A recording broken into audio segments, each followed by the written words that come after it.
Hey everyone, it's Ben Hardy here, and in today's video you're looking at the new Nissan Frontier. Before we get in this video, I want to give a huge shout out and thank you to the Ken Garf Nissan here in Salt Lake for giving me some time with this Frontier. I'll include a link to their website in the description down below so you can check out what they have currently. If you have any questions, need any help, just ask for Paul. Also include a link to my car buying guide. Let's get into it.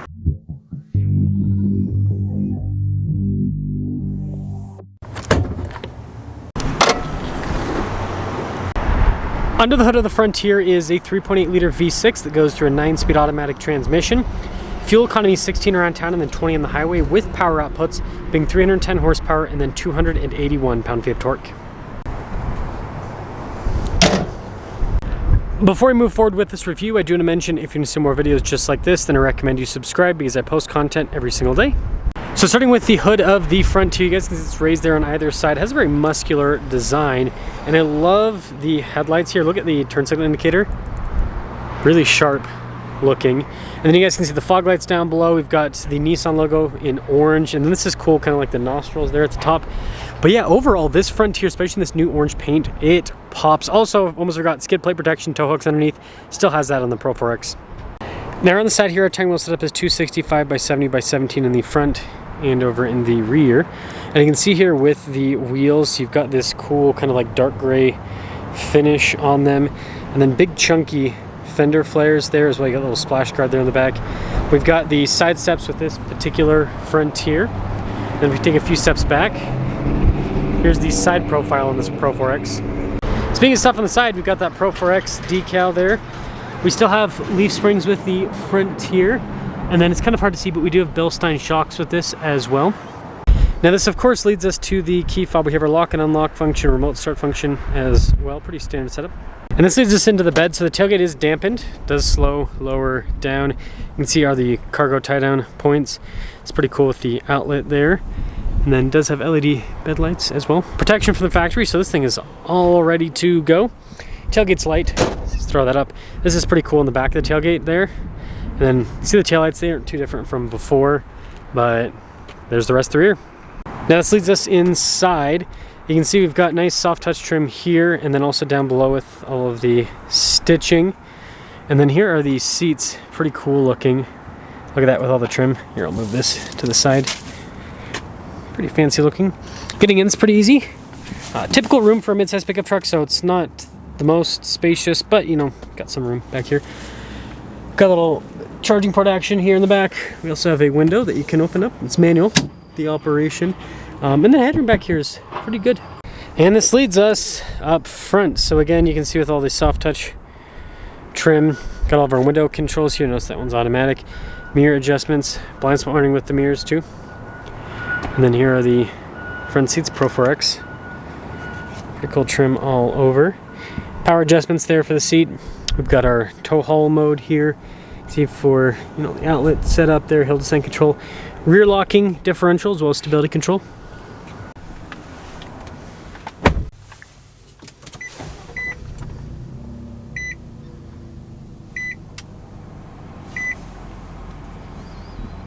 Now take a look at the steering wheel. You guys can see soft touch all around. You got this cool contrasted orange stitching. Bunch of practical controls here on the front, including our adaptive cruise control. We've got our volume and voice command controls as well. And then you guys can see here with the regular stocks on the back. And then we have a partially analog, partially digital gauge cluster here. So you've got that screen which you can see different bits of information there on the vehicle in the center. Pretty straightforward stuff. It also shows you where the drive line's at. 360 camera system, trajectory lines turn with the steering wheel. And it looks like Nissan's done the screen thing where the screen is absolutely massive, but the actual like part of the screen where you're going to use for most of the time hasn't actually changed in terms of the sizing all that much. We just kind of have auxiliary screen there on the side, but still it looks nice with how it's integrated into the dash here.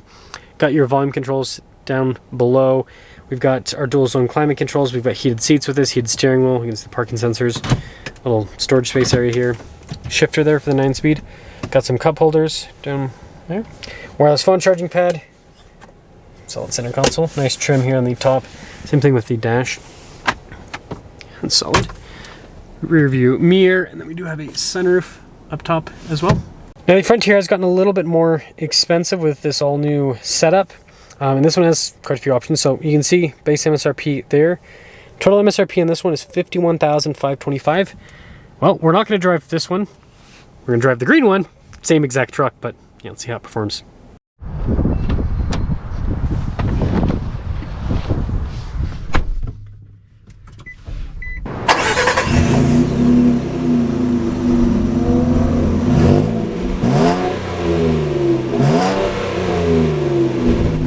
So, let us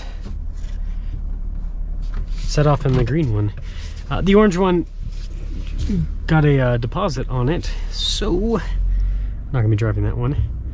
But literally the same truck, so it's not like they're going to drive any differently. I guess we'll be able to see the turning radius of this bad boy.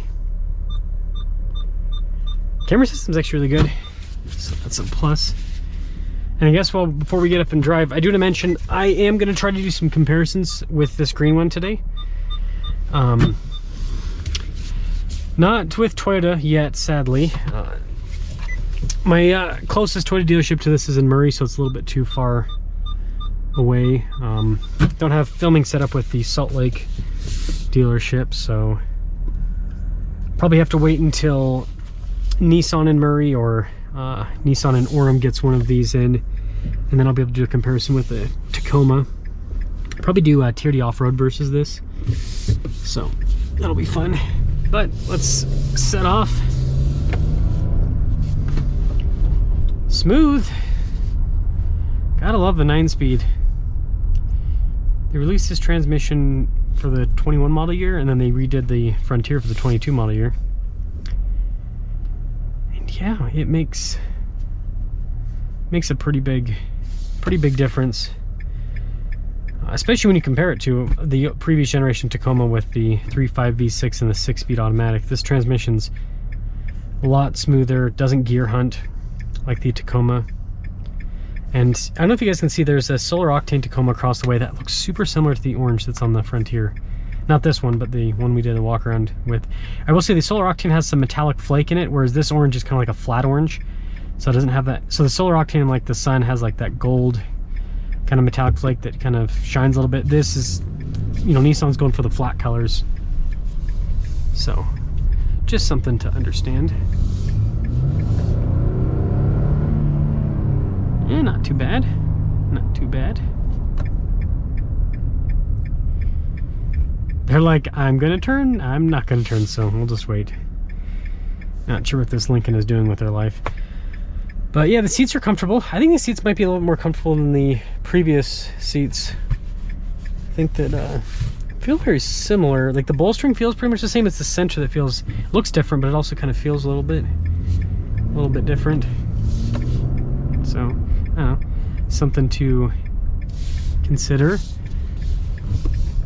Love the power. It's really good. You got good torque. It's just smooth. Man, I really wish Nissan would bring back the Xterra. Turn this into an SUV, Nissan. You will sell so many of them. Untapped potential.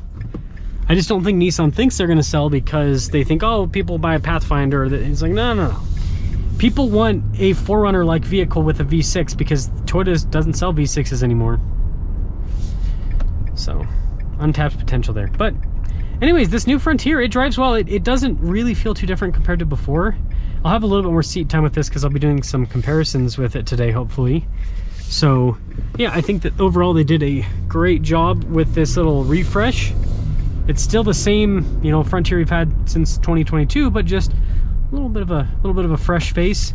But you know, the important stuff stands. It still has the V6, still has the 9-speed, and it's still kind of more old school, right? Hydraulic steering, body on frame, leaf springs. So this is set up for success. It's set up in a durable way. So let me know what you guys think about the new Frontier, and as always, I'll review other packages on this too. So that's all.